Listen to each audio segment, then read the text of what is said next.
اے ایمان والو، اپنے آپ کو سنبھالے رہو، جب تم ہدایت پر ہو تو کوئی گمراہ تمہارا کچھ بگاڑ نہیں سکتا۔ تم سب کو اللہ کی طرف لوٹ کر جانا ہے،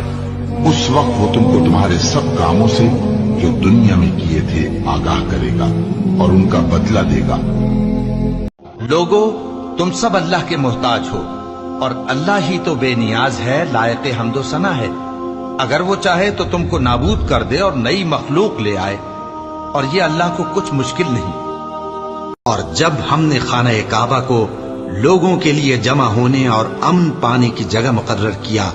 اور حکم دیا کہ جس مقام پر ابراہیم کھڑے ہوتے تھے اس کو نماز کی جگہ بنا لو، اور ابراہیم اور اسماعیل کو حکم بھیجا کہ طواف کرنے والوں اور اعتکاف کرنے والوں اور رکوع کرنے والوں اور سجدہ کرنے والوں کے لیے میرے گھر کو پاک صاف رکھا کرو۔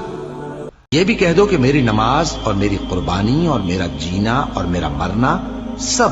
اللہ رب العالمین ہی کے لیے ہے، جس کا کوئی شریک نہیں، اور مجھ کو اسی بات کا حکم ملا ہے اور میں سب سے اول فرما بردار ہوں۔ کہہ دو کہ موت کا فرشتہ جو تم پر مقرر کیا گیا ہے تمہاری روحیں قبض کر لیتا ہے، پھر تم اپنے پروردگار کی طرف لوٹائے جاؤ گے، اور تم تعجب کرو جب دیکھو کہ گناہگار اپنے پروردگار کے سامنے سر جھکائے ہوں گے اور کہیں گے کہ اے ہمارے پروردگار، ہم نے دیکھ لیا اور سن لیا، تو ہم کو دنیا میں واپس بھیج دے کہ نیک عمل کریں، بے شک ہم یقین کرنے والے ہیں۔